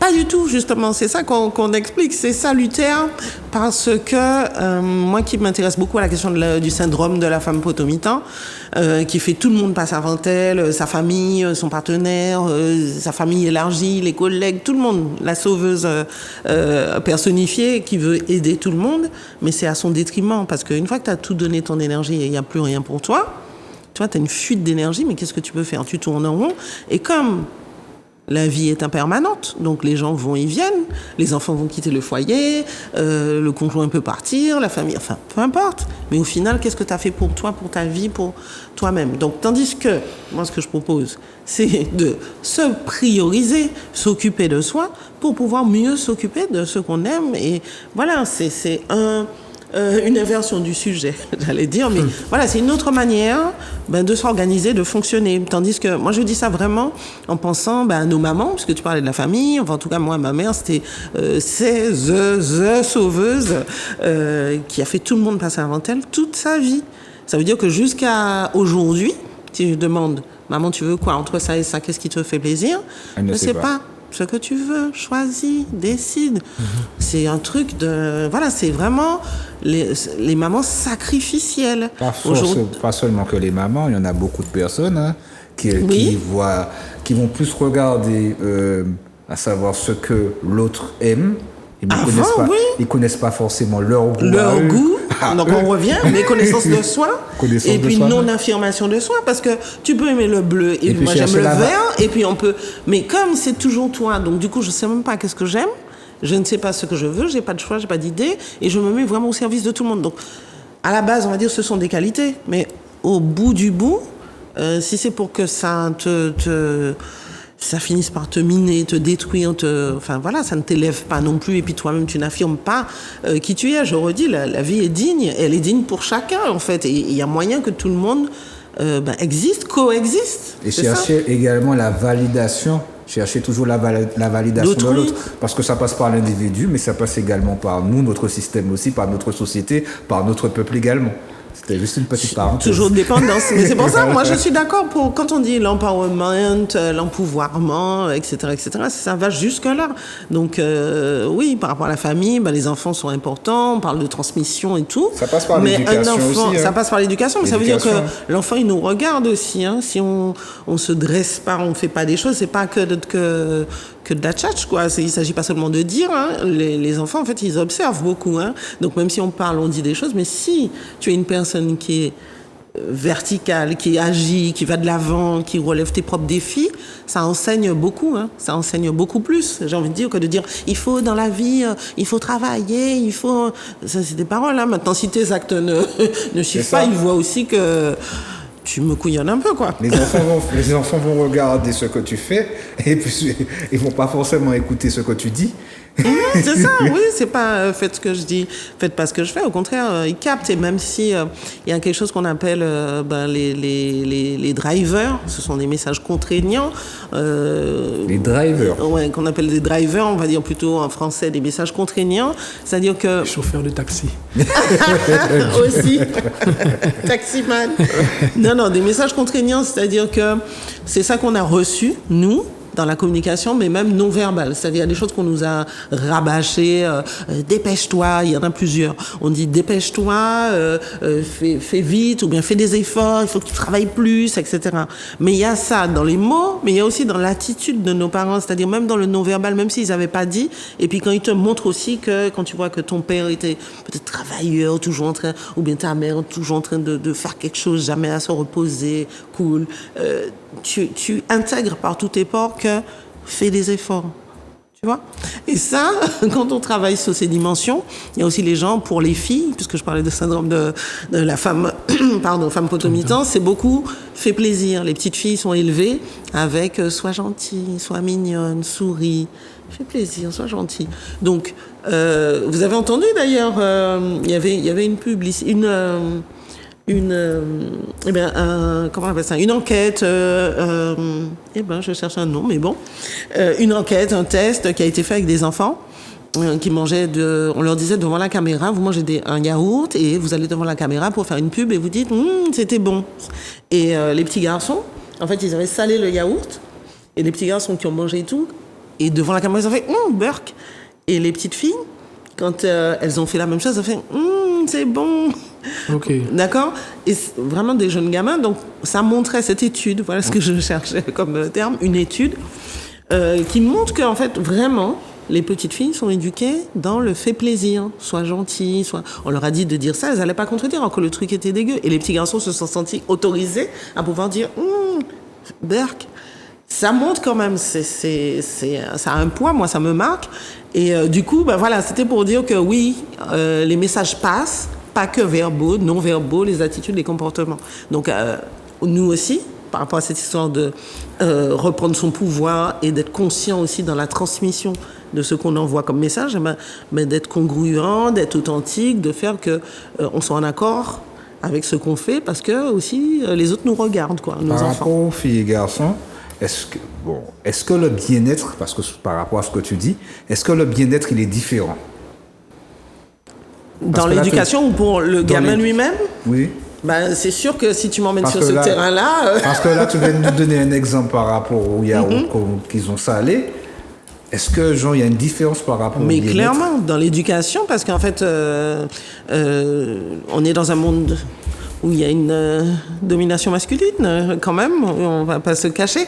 Donc, les combats féministes en témoignent. Je ne vais pas faire de démonstration ici. Je pense que toute personne qui a de l'empathie peut comprendre les enjeux pour les femmes aujourd'hui, les différences qui existent et les souffrances qui en découlent, les injustices aussi qui en découlent. Et du coup, sur cette question d'éducation et de transmission, pour de vrai, oui, il y a des différences et il faut aussi que nous soyons conscientes de la manière dont on éduque et ce qu'on envoie comme message aux petites filles. C'est clair. Et puis aux jeunes, dans les études, dans tout. La mixité, par exemple, professionnelle, si on vient sur ce point-là. Mais dans les deux sens, oui, il y a beaucoup de différences et c'est à nous d'être vigilants parce que est-ce que il y a quand même une évolution. Est-ce qu'on peut... Il y a des petits pas, mais c'est pas satisfaisant. En tout cas, il y a une grande marge. Est-ce qu'un homme peut... s'agissant de la reconversion, je vais sur mon domaine, est-ce qu'un homme peut être puériculteur, garder des bébés, faire la toilette des bébés, s'occuper des personnes âgées, aide à domicile? C'est pas super répandu. Et est-ce que quelqu'un qui a un petit bébé a envie d'aller confier à un assistant maternel, du coup, je sais pas comment on dit, paternel, un assistant, ce travail-là? Il n'est pas hyper féminisé, on est d'accord. Ouais, Je crois qu'il y a non. un sage-femme homme ici en non, Martinique, oui. voilà. Mais Non, quand même. Mais je pense qu'il faut s'imposer. Je prends le cas, même pas Papa Génité, notre émission. C'est 2 papas qui présentaient une émission sur la parentalité. Donc à partir de là, avant ça n'existait pas. C'était souvent les femmes qui parlaient de Donc ça parentalité. bouge. Donc ça bouge. Un petit peu. Il faut quand même s'imposer. Il faut quand même. Il faut y aller, il faut innover, il faut créer, il faut se lancer, il faut oser. Mais voilà, ces sujets-là, ça ne met pas tout le monde à l'aise. Hein, disons-le, ça ne met moi, pas je tout prends le monde. cas. Ça met pas tout le monde à Tu l'aise. parlais, ça a fait 1 an en radio, 1 an en télé. Eh ben, les premières émissions, là, c'est Messieurs Nigopoué, là, c'est Messieurs 6. Ben voilà, C'est vrai, joyeux anniversaire. l'anniversaire du gros quoi. Non, mais voilà, ça ne met pas tout le monde à l'aise. Mais je crois que effectivement, la société bouge, mais c'est encore pas suffisamment. Je ne dis pas qu'il faut 50 émissions. Mais, En tout cas, ce travail que vous faites, de partager, ça éveille les consciences, ça interpelle des gens. Voilà, c'est tout. Maintenant, pour les femmes, eh ben, c'est la même chose. Et le combat, il est quand même vaste et sur tous les plans, sur beaucoup de plans. Voilà. Olivier, je te sens à l'écoute Il est là. Je te sens à pensif, l'écoute. Je sens que notre t'as ton Olivier. Il est stylo. pensif. Moi j'apprends, je m'apprends à travers vos propres mots. Non, c'est super intéressant. Non, je écoute religieusement parce que c'est très intéressant. Je disais juste que dans ma tête que en te respectant, tu t'honores. En t'honorant, tu respectes ta partenaire. enfant. Quand tu respectes ta partenaire, tu honores ton couple. Quand tu honores ton couple, tu donnes naissance à un enfant. Quand tu donnes naissance à un enfant, vous honorez votre famille. Ouais. là, quel- Alors là, moi, j'ai dit, c'est super. Mais c'est très vrai, c'est la boucle, se boucle. Et on contribue au monde, c'est vraiment ça. C'est vraiment ça, ce que tu as dit là, c'est super. Ça résume, c'est-à-dire qu'à partir de ton propre développement, regarde le rayonnement que tu as. Donc en fait, la responsabilité, elle est grande, mais finalement, c'est pas tout un monde, c'est juste être heureux, quoi. Et je travaille à mon propre bonheur et en même temps à vivre en harmonie avec ma communauté. Et tu vois, ça irradie, en fait. Et chaque personne qui fait cette démarche, c'est vraiment ma conviction, hein, chaque personne qui fait ce travail, d'être pleinement elle-même, de dépasser, tu vois, ces circonstances, ces défis, ces petits challenges, regarde le rayonnement que ça a. C'est fou. Ça fait vraiment... Mais oui, voilà, l'imiel, l'embout, c'est ça qu'il faut faire. T'as très bien L'amour résumé. pour la famille. La famille pour l'amour. Voilà. Grand. Donc c'est pas par hasard qu'on se connecte et tout, parce que voilà, il faut de plus en plus, faut briller, faut rayonner ça comme des phares pour notre pays. C'est comme ça qu'on va faire peuple aussi. C'est-à-dire que même s'il y a la pensée unique, et tout à l'heure on parlait de communication, communiquer c'est quoi? C'est mettre en commun. Ça ne veut pas dire avoir le même avis. C'est pas la même chose. Parce qu'on dit ouais, il faut parler, il faut s'entendre, machin. C'est pas parce qu'on ne tombe pas d'accord qu'on ne se comprend pas. Mais voilà, mais du coup, voilà, communiquer, c'est mettre en commun. Donc on met sur la table ce dont on parle et avoir justement cette abnégation d'écouter. Ah bon, c'est comme ça que tu vois ça. Ah bon, alors explique-moi. Mais comment ça marche pour toi et tout. Ah ouais, donc c'est comme ça. Toi, tu penses que si on fait ça, c'est comme ça. Nanana. Je t'écoute complètement. Ça m'enlève rien. Ça n'enlève rien. C'est la même chose que la maladie. Je disais, c'est hors de soi. Eh bien, toi, il y a toi, la personne que je respecte, l'humain qui est digne, qui est valable et tout, et puis ceux qui racontent. Donc, même s'ils racontent des conneries, mais ceux qui racontent, c'est ça, et lui, c'est lui. Donc, je ne confonds pas la personne avec ce qu'elle raconte. Parce que ça, c'est juste une opinion. Ça veut dire que demain, elle peut changer, ça. Donc, tu as le droit de changer d'opinion, le droit de changer d'avis, d'évoluer, etc. Et la personne que tu es, c'est cette personne qui est digne. Et ce dont tu parles, c'est un objet là qu'on peut regarder. On peut regarder sous toutes les facettes. On peut dire, ah ouais, donc tu parles de ça. Ok, toi, tu vois ça comme ça. Ok. Et on n'est pas obligé de se castagner parce qu'on parle de ça, en fait. On parle pas de qui tu es, toi. On ne renie pas. C'est-à-dire que même moi, quand je dis quelque chose, je me dis, en fait, si on critique mon idée, on critique mon idée, quoi, en fait. Et je suis pas obligée de me sentir, moi, Christelle, anéantie parce qu'on parle de mon idée, en fait. C'est comme mon idée, c'est pas moi. Toi. On est OK. Donc, c'est la même chose que pour la maladie, c'est la même chose que les étiquettes, je suis ceci, je suis cela. Non, en fait, je suis moi. Et puis, pour l'instant, il y a ça, pour l'instant, qui fait sens pour moi, pour l'instant. Tu parlais de... Tu voulais poser une question? Non, c'est bon. Tu parlais de reconversion professionnelle, parce qu'on a parlé de la famille, on a parlé du couple, on a parlé des enfants, on a parlé du portable, on a parlé de la valorisation, de l'acceptation, je l'embête. Au niveau de la reconversion professionnelle, est-ce que tu sens les gens vraiment motivé, est-ce qu'il y a une crainte en moins à se reconvertir? C'est intéressant. J'ai envie de te dire, oui et non. Il y a toujours la crainte, les craintes, à vrai dire. Je pense que la première, c'est l'argent, les finances, parce qu'il faut vivre, il faut payer ses factures, tout ça. Donc, il y a toujours la crainte. Et en même temps, il y a l'envie. On assiste à un mouvement, quand même, de gens qui se disent j'ai envie de m'écouter, j'ai envie de m'épanouir, j'ai envie de me réaliser. Je pense que... J'ai envie d'être moi. J'ai envie d'être moi, voilà, professionnellement.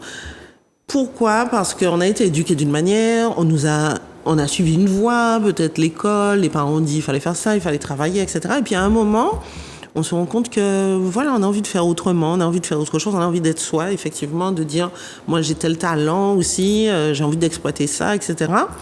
Donc il y a tout ça qui change. Il y a la génération Z, comme on appelle. La génération Z, c'est la dernière génération. Dernière génération. Mais nous sommes la génération X, je crois. Oui, mais je te disais, il y a un mouvement de la génération Z, même si on n'est pas dedans nous. Mais tu vois, ces jeunes-là, ils n'ont pas du tout la même dynamique, le même mindset par rapport au travail. Hein. Nous, quand on nous a... Pas du tout. Le positionnement, pas du tout, mais pas du tout. Hein. C'est... les entreprises, elles sont même pas prêtes. Hein. Ils n'ont pas le temps de trimer au travail. Ils ont conscience quelque part que il y a une vie à vivre, quoi, en fait. On n'est pas là pour trimer pendant 40 ans, machin, on n'a pas de reconnaissance, comme tu disais, on n'a pas de ceci, on n'a pas de cela. Ou bien ils veulent gagner gros, mais en kiffant leur vie, en faisant des trucs, en voyageant. Enfin, tu vois, ils sont dans un autre mindset. Alors que nous, on a été éduqués, et un travail, un bon travail. Mais j'ai entendu. On était dans une obéissance. Là, aujourd'hui, et même si on n'est pas de cette génération Z, en fait, ce que je voulais dire, c'est quand même cette tendance-là. Ça fait un petit vent de fond quand même. Alors beaucoup plus en France et tout, les gens, t'as des ingénieurs qui retournent faire l'agriculture dans tel coin. Enfin, tu vois, les gens retournent il y a une perte de sens, donc ils retournent à quelque chose de concret, en lien avec la nature, avec l'écologie. Donc il y a quand même un changement. Après, ici en Martinique, c'est peut-être pas voilà flagrant, mais il y a un peu de ça. Et puis il y a toujours quand même, comme j'ai dit, en parallèle. Voilà, donc c'est comme ça les craintes. Financière, la famille, c'est-à-dire encore les gens se sentent très engagés dans quelque chose et puis quand il y a d'autres qui dépendent, et ça c'est mathématique, tu vois. Parce que j'avais vu un article qu'on disait qu'on était la génération de loisirs, la génération de voyage, la génération qui souhaite s'amuser, qui souhaite... Ou c'est la dernière? Non, cette génération-là. Pourquoi tu dis non? Non, la nôtre. Par rapport au congé payé, tout ça qu'on a eu. La nôtre cherche à voyager. Je me rappelle, hein, je connais une tante qui disait, à un certain moment, elle n'a pas connu aller en soirée, aller même à la plage avec des amis. C'est vraiment notre génération, nous avons connu ça. Et qu'on disait que nous sommes cette génération-là. C'est vrai, c'est pas vrai. En fait, qu'est-ce que tu en penses? Moi, ce que je constate, en fait, elle a très bien expliqué. Les jeunes ont une autre vision de la vie, une autre perception de la vie. Même nous aussi. Et là où nous... Par rapport aux parents, c'est peut-être qui met si plus. On ouvre nos yeux un peu tardivement, en fait. C'est vrai. C'est parce qu'on voit maintenant, et justement, c'est peut-être à travers la dernière génération qu'on est en train de se dire, ouais, mais ils ont peut-être pas si tort que ça, en fait. Tout à fait. Voilà. Parce que oui, pendant 40 ans, c'est regardez, on lutte pour des retraites, etc. Même si on nous donne quand même... On va à l'encontre de ce qu'on aimerait, mais en tout cas, c'est parce que nous, c'est tardif. Nous, cette génération a compris que j'ai pas envie de ne pas être heureux. Je veux faire des choses, ok, je dois travailler, je veux un gros salaire, oui, mais je veux voyager entre-temps, etc. Voilà, je veux prendre le temps. Voilà, je veux apprécier ma vie. Et ça a été un défaut peut-être chez nous. Après, est-ce que c'est pas un problème d'époque, de système politique, voilà. C'est pas forcément un défaut, mais... de quelque chose, d'une atmosphère qui n'est peut-être pas la même aujourd'hui. Et puis les métiers évoluent aussi. Il y a ça il faut le mettre dans la perspective aussi, dans la balance, que les métiers évoluent. Avant, il n'y a pas longtemps, il n'y avait pas de métier influenceur, il n'y avait pas community manager, il n'y avait pas, voilà. Aujourd'hui, là, les jeunes, ils n'ont pas forcément envie de faire bac plus 18 pour avoir un métier. Tu fais influenceur, voilà, tu vis à Dubaï. Pourquoi pas? Donc, en fait, il y a beaucoup de changements. Bon, c'est un peu cliché, là, ce que je dis pour illustrer, mais en fait, les métiers ont vraiment beaucoup changé et aussi la carrière a changé. Parce que nos parents rentraient dans une boîte jusqu'à la retraite. Nous, fallait on pas fait changer. déjà, on fallait pas et puis on changeait pas. Mais maintenant, aujourd'hui, c'est CDD, envisagé. c'est changement. Il n'y a pas une carrière linéaire. C'est entrecoupé de périodes de chômage. C'est entrecoupé. Donc le monde change. Donc Le c'est monde ça. change. Et l'heure arrive. Et hein. c'est monde qui fait le change. gardien du temps? C'est toi? Le monde change et l'heure arrive. Alors, dis-nous tout. Tu as apprécié? Super, franchement, vous m'avez mise très à l'aise. Tu vois, il n'y avait pas de piège. Non, il n'y a pas de piège. Et vous avez vu que je suis bavarde, donc tant pis pour vous. Il faut garder il faut faire le gardien du temps. Oui, c'était super, vraiment, merci. Alors, comment on fait pour te joindre. contacter, te joindre? Comment ça se passe? Alors, si vous voulez me joindre, donc du coup, je suis sur les réseaux sociaux. Hein. Donc sur Instagram, vous pouvez me joindre à Christelle Hutt. Donc c'est underscore, pardon, le tiret du bas, Christelle underscore Ichinen Coaching, tout collé. Et Ichinen. Ichinen, vous allez noter peut-être. Ichinen, c'est Ichinen et c'est du japonais. Ça veut dire quoi? Détermination. Oh. Donc, détermination, parce que moi, comme je te disais, les thérapies ou le passé, je suis plus intéressée par maintenant la dynamique et la détermination d'avancer. Voilà, donc c'est surtout ça. Et même si on est découragé, on a une petite flamme, je vais souffler dessus, on va faire, tu vois, une braise, on va raviver ça, mais il faut quand même un petit quelque chose. Voilà, il faut que la personne arrive avec, je veux changer quelque chose, un petit quelque chose, et on va travailler ensemble. Donc du coup, c'est ça, Ichinen Coaching sur Instagram. Et sur Facebook, j'ai commencé aussi un compte Facebook, Coach Christelle, tout simplement. Donc voilà. De toute façon, on va les écrire sur nos On va réseaux. relayer également sur les réseaux. Ok, Donc, te remercions, super. Olivier. Moi, je vous ai déjà dit, hein, respecte-toi, tu t'honores. Si tu t'honores, tu respectes ta partenaire. Si tu la respectes, tu honores ton couple. Si tu honores ton couple, vous donnez naissance à un enfant. Si vous donnez naissance à un enfant, vous honorez la famille. Yes! L'amour pour la famille. La famille, La vous famille, vous l'amour. Bravo. J'espère que vous avez apprécié. Non, pas j'espère, vous avez apprécié. fait ça. Bon. Vous avez apprécié l'émission parce qu'elle était terrible. Le rendez-vous est pris la semaine prochaine. Vous êtes déjà connaître. Bye bye. Bye bye, merci. Il joue à bisous en papa en tol. Il joue pas bisous en papa en tol. Il joue à bisous en papa non-stop. On wall moins les mots on néglige wall ou les passer pour nous mais l'esprit tipolo mon tête tout toujours pas repayer tourner vos stations pendant il joue qu'à attendre nous pour partager émotion.